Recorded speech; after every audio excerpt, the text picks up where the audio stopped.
belum cukup. Ya, saya untuk membahas budi orang tua itu untuk sepanjang hayat saya itu nggak akan puas. Saya terus menerus harus berbakti kepada orang tua, bagaimanapun caranya membahagiakan mereka, sebagaimana mereka membahagiakan saya waktu di kecil gitu. Membimbing disampaikan orang tua itu nggak pernah putus tentang doa, doa, doa. Jangan lupa doa, jangan lupa doa.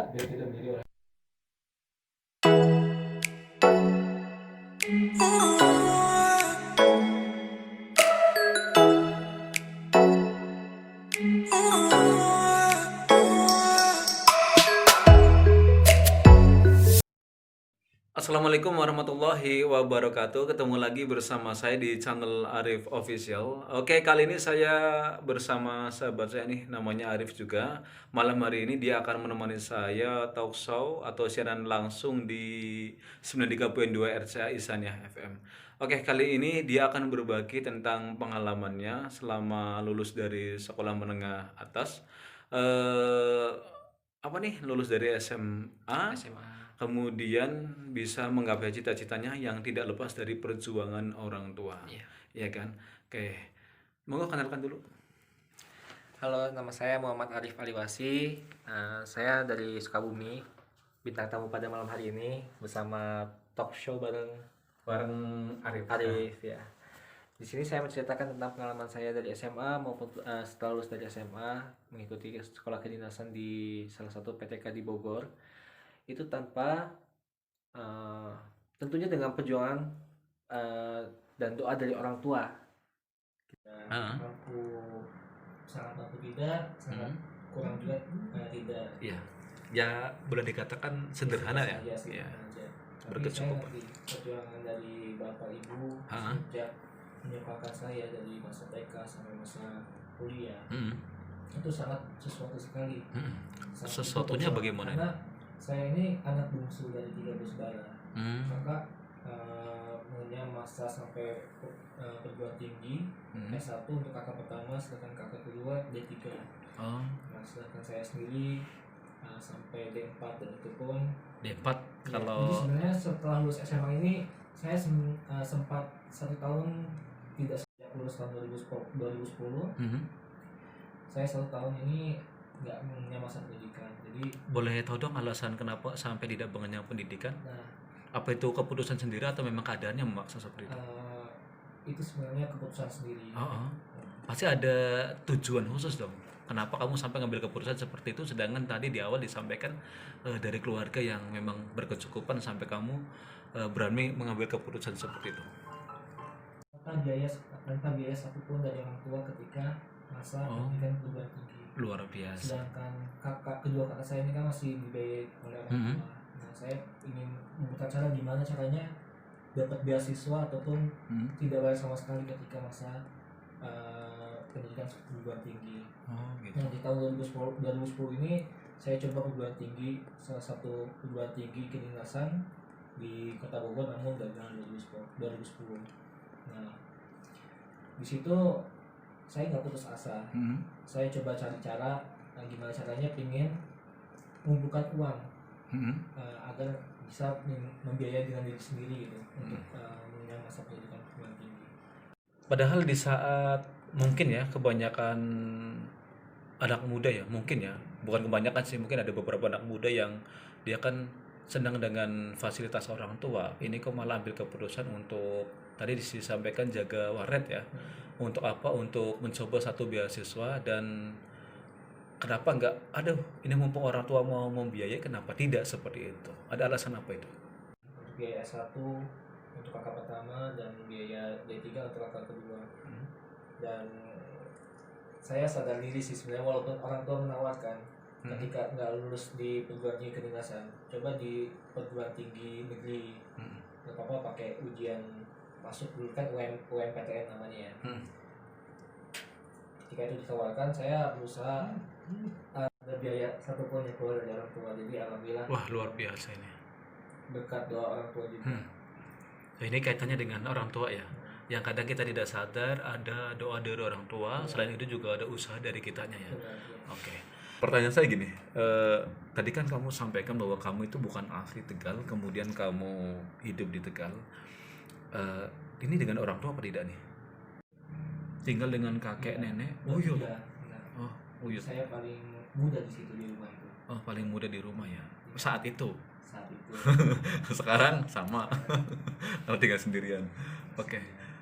Tinggal jauh dari orang tua nih. Jadi biasanya kan orang yang jauh dari orang tua biasanya anak kuliahan ya, karena dia di kuliah di luar kota. Tapi ini justru anak SMK yang jauh dari orang tua, jauh dari bapak, jauh dari ibu, hanya tinggal bersama orang tua di mana mungkin secara controlling juga mungkin kurang ya, karena orang tua dalam hal ini mbah atau oyut juga tidak mungkin ngontrol kita sebagai remaja SMA yang bisa terus dikontrol, diikuti terus, nggak mungkin gitu kan. Dari tenaga juga tidak mungkin. Yang saya tanyakan adalah bagaimana sih kamu menjaga diri, menjaga sikap, kemudian kamu masih nurutlah seperti itu terhadap orang tua, dalam hal ini adalah mbahmu seperti itu. Sebenarnya itu yang penting kita tuh harus ada target ya, target hidup, ada rencana, target jangka pendek, target jangka panjang. Semenjak SMP itu saya udah mulai melatih menulis bagaimana cara tahap-tahap untuk menggapai cita-cita yang diinginkan. Tentunya itu dengan ikhtiar dan doa, terus berdoa. Nah, di SMP itu saya berpikir gimana caranya SMA itu istilahnya menghasilkan uang gitu ya, menghasilkan uang untuk biaya hidup saya sendiri. Iya. Begitupun dengan apa yang ingin saya dapatkan gitu, seperti suatu barang yang diinginkan dengan cara menabung. Nah, SMP itu saya coba ngobrol dengan orang tua. Bagaimana kalau saya Arif sekolah di Tegal gitu. Ya walaupun orang tua tetap tinggal di Sukabumi. Awalnya orang tua nggak setuju karena saya kan anak bungsu ya, mungkin saya mungkin ya. Ya Allah, luar biasa. Anak bungsu, jadi Anak yang orang tua disayang. memang agak keberatan dengan keinginan saya sekolah di Tegal. Namun setelah lama-lama saya coba sampaikan apa tujuan saya di sini, akhirnya orang tua setuju dan melepas saya di Tegal bersama kakek, nenek dan ibu. Oh gitu. Selama di Tegal juga saya punya target. Ya, apakah bisa ya saya coba berjualan atau ya dengan cara jualan apapun. Yang sudah dilakukan itu jualan apa kalau boleh tahu? Jual pulsa. Jual pulsa. Iya, jual pulsa. Memang dulu paling sederhana itu ya? Iya, karena dulu pulsa itu agak jarang yang jual pulsa sekelas sekolah. Tahun 2007 sampai 2010. Oke. Jual pulsa di rumah dan akhirnya ya walaupun receh tapi ya lama-kelamaan Recehnya bukan receh lagi sekarang. ya Tapi kan kalau keuntungannya kan setiap transaksi ya minimal ada 500 ribu gitu, jadi ya lama-kelamaan kumpul dan bisa apa yang ingin saya dapatkan ya bisa saya beli dari situ hasil penghasilan itu. pun kalau dikumpulkan atau walaupun receh bisa untuk menopang kehidupan kita di luar kota atau di daerah orang juga luar biasa ya. Oke, baik. Saya mau tanya lagi nih, kan tadi jauh dari orang tua, yang jelaskan mungkin secara finansial juga mungkin kurang sih, tidak mungkin dibatas ya. Jadi 1 bulan kamu harus habis segini gitu kan? Ya. Memang saya dulu tuh dibatas karena kakak di Semarang, kakak kedua. Bagi-bagi uangnya ya. Benar, jadi dibatasi untuk kakak pertama berapa, untuk kakak kedua berapa, untuk saya berapa. Gitu. Oke. Dengan uang yang dibatasi ya saya harus bisa memaksimalkan sebaik mungkin gitu. Tadi secara keuangan mungkin dibatasi ya, bukan kurang tetapi dibatasi. Mungkin orang tua juga berpikir kamu kan nawa itu dari awal pergi ke daerah orang itu untuk mandiri. Kalau ditopang uang dengan berlebih, aduh namanya bukan mandiri, mendingan balik aja kayak gitu kan. Oke. Itu dari sisi keuangan. Sekarang dari sisi perhatian, di mana kamu harus hidup di daerah orang, mungkin juga dengan saudara. Walaupun saudara kan tetap agak beda ya, beda dengan orang tua. Nah, pertanyaan saya adalah bagaimana kamu mengobati rasa rindu dengan orang tua ketika memang 3 tahun jarang pulang ke Sukabumi seperti itu kan, dan bagaimana peran orang tua menyemangati kamu dalam posisi kamu juga di daerah lain seperti itu. Kesempatan pulang kadang-kadang sih kalau sering. Nah, caranya untuk mengatasi kerinduan itu ya dengan cara telepon sih salah satunya. dengan cara menelpon orang tua, gimana kabarnya, ya minimal seminggu sekali menanyakan kabar orang tua. Oke, dengan cara telepon. Coba kalau dulu teknologi secanggih ini ya. Sekarang udah ada WhatsApp, media sosial. Dulu SMS sama telepon juga kan, itu udah salah satu media komunikasi yang paling Bisa kirim Saat gambar pakai MMS mungkin. dulu nggak pakai MMS dulu. Paling email ya. Eh, Jarang lah Facebook mungkin. Facebook baru boomingnya tahun 2009. Facebook. Baru booming tahun 2009. Saya Tapi saat SM. itu orang tua nggak pakai Facebook. Aduh. Iya. Kalau Jadi sekarang nggak salah udah. satu media komunikasi yang paling bisa diandalkan untuk menghubungi orang tua ya Telepon. SMS telepon. Oke, dengan HP dulu ya. Iya, Saya masih yang ingat. dulu Oke. seperti itu. Oke. Tadi sudah saya tanya beberapa. Oke. Saya pengen dong sedikit sedikit bukan nasihat sih, tapi lebih ke apa sih bahasa orang Tegal ngomong itu. Kamu menyampaikan pada siswa yang sekarang ya.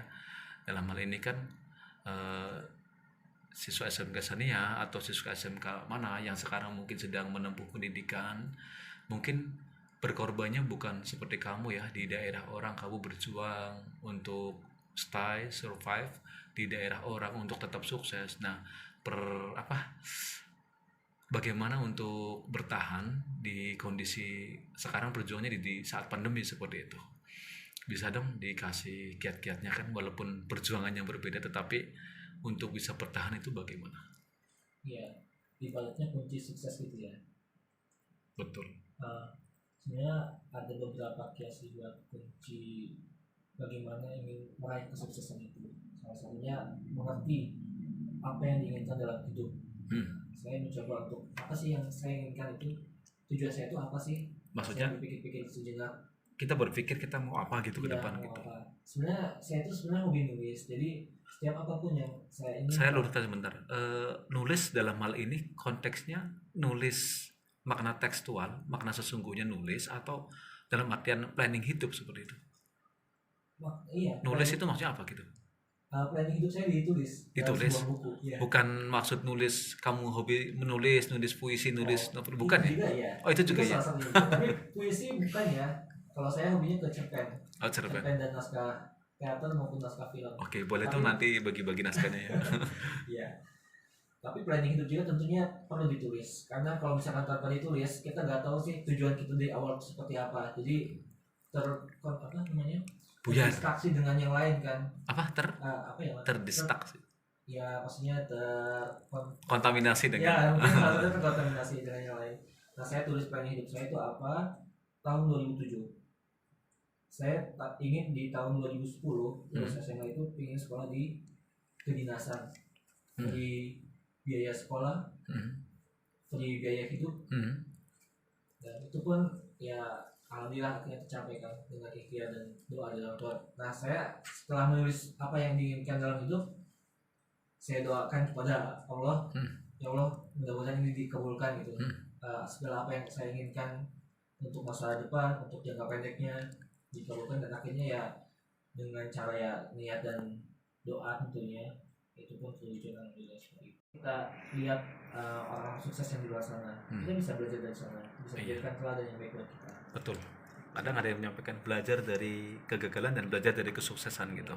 Belajar dari Konteksnya beda kesuksesan. sih, subjeknya siapa Iya, dulu. betul. Oke. Kalau misalkan untuk belajar dari kegagalan itu ya untuk diri sendiri. Oke. Tadi saya mau nanya nih. Mungkin pertanyaannya menurut saya agak sulit dijawab ya. Tapi saya yakin bisa lah dijawab. Iya. Jawab. Tadi kamu menyampaikan bahwa lulus SMA, kamu mencoba mendaftar di sekolah kedinasan. Iya. Kemudian sempat gagal. Maaf nih dalam tanda kutip, dengan pede ya, kamu ya, karena saya tidak mengalami itu. Kamu langsung daftar di sekolah kedinasan, kemudian gagal, kemudian kamu banting setir jadi operator warnet, kemudian kamu punya planning untuk mendaftar lagi tahun depan. Iya. Pertanyaan saya adalah, apa reaksi orang tua ketika kamu gagal yang pertama? Orang tua itu malah menyabarkan. Untuk kesempatan berikutnya bakal ya insya Allah pada kesempatan berikutnya itu bakal terwujud jika niatin kembali, jangan lupa doa, tentunya terus dari papa mama juga ya dulu. Dan akhirnya ya 2011 akhirnya bisa keterima di sekolah itu gitu. Apa sih yang membuat kamu dengan PD-nya ya, bahasa sedikit jeleknya itu, dengan PD-nya kamu merasa bahwa walaupun kenyataan sih gitu kan, tahun depan saya bakal keterima seperti itu. Maaf nih, ada, kalau bahasa guyon saya itu, pakai ilmu apa? Ilmu kan maksud saya bukan ilmu hitam dan sebagainya, tapi kok kamu dengan PD-nya yakin banget gitu bahwa kamu itu nanti bakal keterima gitu kan, sedangkan kamu pernah gagal. Apa kamu sudah tahu triknya? Kemudian apakah kamu beli buku sampai kamar dipenuhi dengan buku terus kamu sambil belajar terus seperti itu? Kemudian apa kamu yakin dengan memang benar-benar kamu yakin dengan diri kamu sendiri? Kemudian saya yakin dengan doa orang tua, usaha yang maksimal gitu. Karena kebanyakan nih, kalau saya pribadi, ketika saya sudah gagal sekali biasanya itu takut untuk mencoba lagi. Nah, apa sih yang membuat kamu pede? Ada apa ya, jimat apa mungkin gitu? Ini yakin Oke. ya, sudah. Positive thinking, berpikir positif. Kalau misalkan di awal udah negatif, wah saya udah pernah gagal, tahun depan mau coba lagi, masih bakal nggak keterima lagi, tuh gak bakal maju-maju. Seperti Jadi itu. harus mindsetnya kita ubah positif, tujuannya itu kita kejar. Walaupun itu gak keterima, ya memang bukan rezekinya. Oke. Kita serahkan semua kan kepada Allah. Yang mengatur rezeki, takdir semuanya itu kan Allah. Ya, Oke. kita pasrahkan. Yang penting kita berpikir positif, gapai tujuannya dan goal akhirnya. Oke. Berarti kalau saya perhatikan adalah kuncinya yang penting yakin. Memang dari tadi juga kamu meyakinkan banget sih menyampaikan itu gitu. Yakin banget. Nah, sekarang pertanyaan agak konyol sedikit. Oke, saya mau tanya nih. Seandainya nih ternyata kali kedua gagal lagi nih, gimana nih gitu? Seandainya, walaupun ini tidak terjadi gitu kan. Cuma kan dalam hidup semuanya bisa terjadi gitu kan. Tapi ya alhamdulillah itu tidak terjadi. Pertanyaan saya, kalau seandainya kemarin gagal lagi, lantas kamu mau bagaimana gitu? Apa terus akan dicoba lagi terus atau mungkin bagaimana? Monggo, saya tidak usah menjelaskan, tapi kamu yang bercerita seperti itu. Nggak terima di kedinasan pada tahun kedua saya coba. Saya kan udah ada tabungan ya, Saya coba untuk menggunakan tabungan itu dengan untuk masuk ke salah satu Kuliah mungkin. ya salah satu perguruan tinggi di kota Sukabumi saat itu. Walaupun di kota Sukabumi itu termasuk yang murah sih dibandingin dengan kota-kota besar seperti tujuan saya kalau misalkan nggak keterima pinginnya di UPI ya, UPI Bandung atau mungkin di Universitas Jakarta, tapi ya itu saya urungkan karena memang biayanya cukup tinggi saat itu. Jadi planning kedua saya kalau misalkan gagal ya saya coba dengan perguruan tinggi di lokal di kota Sukabumi itu. Oke. Dengan mengambil jurusan pendidikan matematika. Rencana pengen jadi guru matematika, calon Iya. guru matematika. Dulu pengen banget jadi. Saya menemukan satu ketimpangan yang kamu sampaikan. Dengan yakinnya kamu tadi mau masuk ke satu sekolah kedinasan, tetapi kok di sini saya melihat satu kelogroan, satu kepesimisan. Tadi menyebutkan saya pengen masuk ke universitas yang mungkin tadi kamu Itu kan sebutkan. planning ya, planning B-nya. Planning B. B-nya itu misalkan kita ada kesempatan Planning buat B dari yang kedinasan tadi ya, Iya. kalau tidak. Oke. planning B itu. Tapi tadi menyampaikan langsung, saya di daerah saya aja lah kayak gitu. Itu kayak pesimisnya keluar Jadi seperti. gini, awalnya kan 2010 saya gagal masuk ke kedinasan itu planning A kan. Iya. Planning B-nya itu coba saya kerja untuk mengumpulkan uang dengan cara menjaga operator warnet, menjadi operator warnet. Nah, planning B di tahun 2011 saya coba lagi perguruan tinggi kedinasan. Planning A-nya, planning B-nya coba saya sekolah di perguruan tinggi di kota Sukabumi. Jikapun kesempatan berikutnya tahun ketiga pasti saya bakal coba lagi untuk ke sekolah kedinasan. karena kan kesempatannya hanya 3 tahun untuk masuk ke Swadia. Usia tidak hangus ya? Maksimal 21 tahun, dan saat Waktu itu masih 18. masih bisa kalau misalkan saya lulus umur 18 tahun, dan untuk tahun ketiga kan masih bisa masuk 21 tahun ke bawah. Nah, saya coba untuk planning ketiganya, untuk tahun ketiganya saya coba lagi untuk kedinasan, karena ya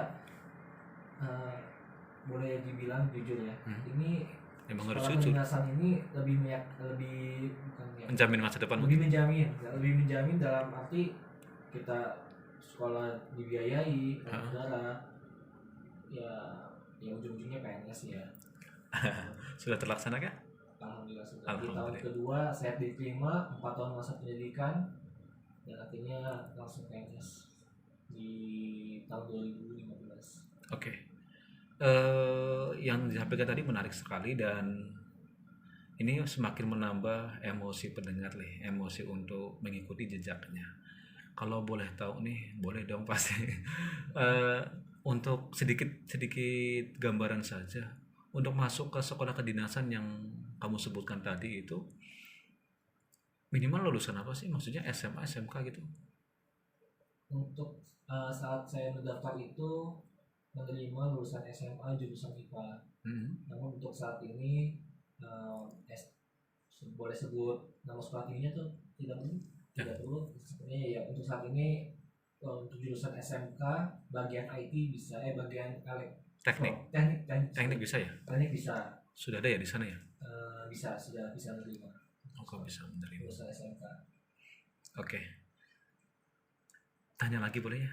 Masih di kawasan Damai, kampus SMK Ihsaniyah Kota Tegal. Saya masih bersama dengan narasumber yang penuh inspirasi ya. Oke, namanya Arif Alifasi.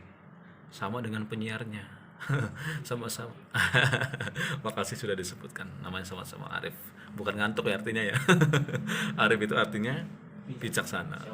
Tapi harus jangan cuma bijaksana ya. Namanya Arif harus pintar bijaksana dan bijak sini, karena kalau hanya bijaksana tidak bijak sini berarti tidak bijaksana. Ini guyon saya itu. Oke, baik. Arif, saya panggil Arif. Tadi kan sudah dijelaskan pengalaman kamu selama kamu sekolah SMK, kemudian menjadi seorang yang seperti saat sekarang ini ya, sukses ya gitu kayak.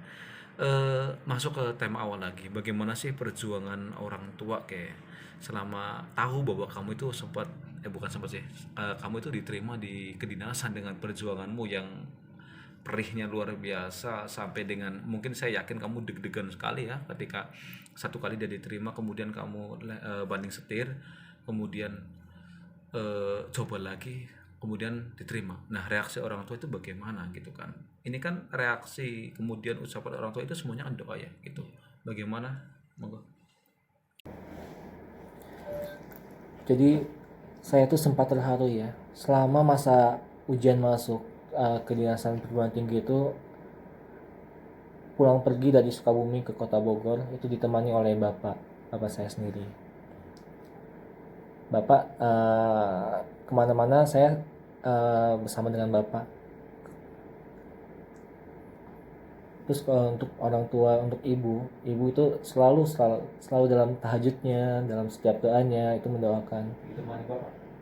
Untuk perginya nggak hanya bapak aja, hanya soal bapak. Kalau ibu kan di rumah, ibu di rumah mendoakan untuk kesuksesan anak-anaknya. Nggak hanya saya, untuk kakak pertama saya, kakak kedua saya yang sedang mengenyam pendidikan juga. Oke. Kemudian apakah menurut kamu sekarang yang sudah kamu rasakan seperti ini kan dulu kamu benar-benar sudah dirasakan, apakah cukup untuk membalas budi orang tua? Belum cukup. Ya, saya untuk membalas budi orang tua itu untuk sepanjang hayat saya itu nggak akan puas. Saya terus menerus harus berbakti kepada orang tua, bagaimanapun caranya membahagiakan mereka, sebagaimana mereka membahagiakan saya waktu di kecil gitu, membimbing saya waktu kecil, mengajarkan saya waktu kecil gimana cara saya bertindak untuk melangkah di kehidupan ini gitu. Banyak sekali petua-petua yang disampaikan oleh bapak, ibu saya, bagaimana cara untuk menghadapi ujian yang saya hadapi. Saya setiap ada cobaan-cobaan, misalkan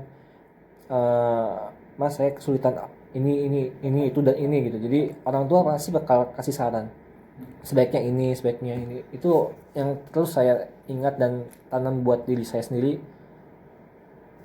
Dan alhamdulillahnya ya Boleh dong berbagi satu atau dua pertemuan dari orang tuamu yang dulu pernah disampaikan kepada kamu yang benar-benar kamu ingat terus, dan mungkin itu juga salah satu jalan dari orang tua. Ketua itu juga jalan untuk kamu akhirnya sekarang kamu sukses terima di sekolah kedinasan dan sekarang alhamdulillah menjadi seorang PNS. Ketua yang paling kamu ingat ini bisa di-share untuk siswa lain agar bisa menjadi 2011 saya gagal di kedinasan. Di situ saya agak sedikit shock ya, karena ya walaupun hanya sesaat shocknya, tapi saya ceritakan ke orang tua, terutama ibu saya. Dan di situ ibu hanya berkata, bukan rezekinya, coba lagi, insya Allah tahun depan. Belum rezekinya, ya sorry, belum rezekinya, iya, belum rezekinya, insya Allah tahun depan jika terus berusaha, mama doakan insya Allah bakal masuk. Tuh kata-kata itu terngiang di tahun 2010. Tahun 2011 saya coba lagi, dan alhamdulillahnya tahun 2010 itu saya gagal di tahap psikotes ya. Tahun 2011 saya coba dan alhamdulillahnya lulus psikotes. Saya langsung cerita ke orang tua, terutama ibu saya, alhamdulillah lolos psikotes, yang diterima hanya 200 orang dari 1.400 yang waktu itu daftar. Orang tua tentunya senang, terutama ibu saya, yang saya selalu cerita ke ibu saya ya, karena jangan cuma cerita yang sedih ya, tapi cerita yang bagus-bagus juga cerita. Iya cerita, saya selalu cerita, nggak hanya sedihnya, tapi terkait cobaan-cobaan yang saya hadapi itu, saya tentunya minta petua-petua dari orang tua, bapak ibu. Nah di tahun 2011 itu saya alhamdulillah lolos psikotes ya, dari 200 orang dari 1.400. Dan ada satu kata lagi yang terngiang, alhamdulillah itu rezekinya Arif buat lolos itu. Terus berusaha dan jangan lupa berdoa gitu. Kata-kata doa itu selalu yang disampaikan orang tua itu nggak pernah putus tentang doa. Jangan lupa doa. Biar kita menjadi orang yang takabur. Iya benar. Tetap Ingat dengan Tuhan. Benar. Oke, ada nggak nadar yang sempat kamu ucapkan atau udah kamu kamu nadarkan, maksudnya nanti kalau saya lulus kedinasan saya mau begini, ada nadarnya? Nazar. Nadar. Ketika lulus kedinasan saya mau bikin apa? Tidak ada situ. Iya. Nah, terakhir adalah saya sampaikan mau tanya apa nih? Tadi kan sudah disampaikan dari kamu SMA sampai kamu terima kedinasan, orang tua selalu lupakan. Nah sekarang ada planning apa lagi nih ke depan yang kamu juga masih berharap doanya orang tua masih terus? Jelas sih kita minta ke orang tua sampai mati ya gitu kan. Maksudnya harapan kamu ke depan ini, cita-cita kamu itu yang cita-cita kan tidak hanya di dulu aja ya. Sekarang juga orang punya cita-cita untuk perbaikan masa depannya terus itu. Apa yang masih kamu sampaikan ke dalam buku sama saya mau pengen begini, yang masih pengen kamu harapkan? Yang saya harapkan sekarang di depan mata saya sekarang gitu ya. Iya, yang masih curhat kan dengan orang tua. Kalau curhat enggak sih, tapi itu untuk ke diri saya sendiri. Masih minta, Yaitu minta petua kepada orang tua. ingin mengumrohkan orang tua. Itu walaupun orang tua belum tahu, tapi saya punya tekad harus umroh orang tua dengan usaha dari hasil jeripayah saya gitu, dari hasil jeripayah tabungan saya ingin mengumrohkan dengan. Kenapa tidak kamu sampaikan saja ke orang tua, sedangkan ketika kamu pernah mau mendaftar di sekolah kedinasan, kamu pernah gagal pun kamu sering cerita, kenapa kamu tidak ceritakan aja? Siapa tahu dengan ini kan Allah mengijabah kok, karena doa orang tadi kan di awal yakin dengan doa orang tua. Sampaikan saja, kenapa tidak? Itu saya sampaikan nanti. Oke. Terima kasih atas sarannya dan juga.